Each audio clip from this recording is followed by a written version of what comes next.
Okay, we are going to continue on with the guided drawing and do a little mini project. So we are going to set up to do a symmetry drawing, like you can see the one that I have here, which is just right now a line drawing. I'm going to show you guys how to do a trick with coloring it, but I'm going to go back to gallery.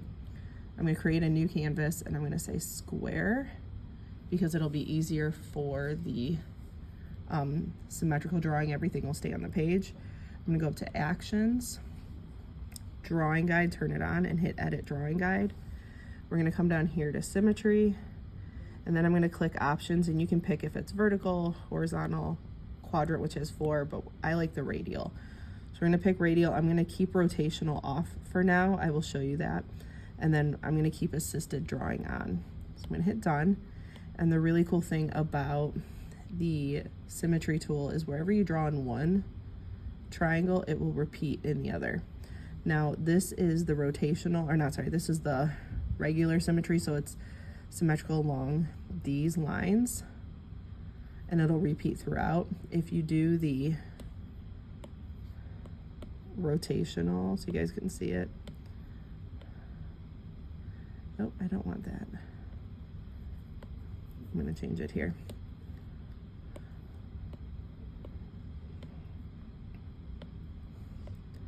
It'll continue and have like not a mirror effect, but a repetitive pattern effect. But I'm going to keep it the regular way for now because I like how it repeats itself all the way around. So for this, the first time, you guys are just gonna kind of play around. You can experiment with shapes, colors, designs. You can play around with how words look for it. If you would like to, you can come up with maybe a designer pattern. So one of the examples I have on Polaris is going to be something a little more spooky season because, you know, that time of the year. And if I only draw on one triangle, it's going to repeat around the whole design. But you guys will come up with some kind of pattern or design that you want to draw.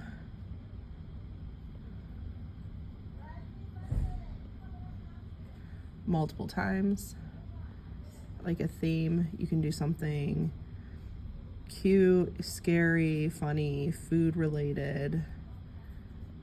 Like if I wanted to do pizza, although that's a very crooked piece of pizza, it could be cartoony. And maybe then I have like a slushy cup.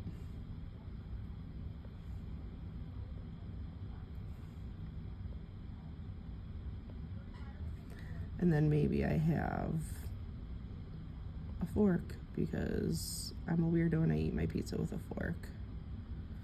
Whatever. And these are just quick doodles to show you how the tool works. But once you have your whole design filled out, you guys will take your time. Just so you know, I like to use the monoline tool that we use quite often because it's really easy to fill in the blanks. And if you want to leave it on the black setting for your final, that works too. It just looks really cool. But once you have your drawing done, so I'm going to come back here, and I have my line drawing done and I want to color it. I'm going to come up to layers and you can see I have layer 1 and then the background. So I just have my line drawing here. I'm actually going to create this to a reference. And so make sure reference is checked. I'm going to add a new layer and I'm going to drag it below that. And then I can start to color fill where I want color in here. So maybe I choose red. I'm going to drag and drop it, and it only filled in one, but what I'm going to do is click continuous and just tap everywhere I want red to fill. So I'm going to go through the whole picture in all the little spots. I can change my color and see how color drop is still highlighted. I could change my color. You don't have to do it in any kind of pattern or design. Only if you want to. Like I can do yellow paintbrush handles like every other. And then maybe switch it to green for the ones that I didn't finish. So it doesn't have to be in any order, but what I like about it is your color is not on your exact line drawing. You're using that layer as a reference, almost like a coloring book page. If you do click out of that and you want to keep doing the color drop, you'll have to color drop it in to a spot, making sure I'm on the right line, and hit continuous filling. Oop, it didn't register. There we go.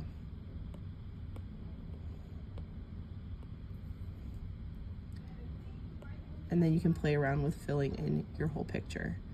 We're just gonna play around with this for a few days, probably 1 to 2, well, 2 or 3 probably at the most, but just so you guys can experiment with another drawing guide on here.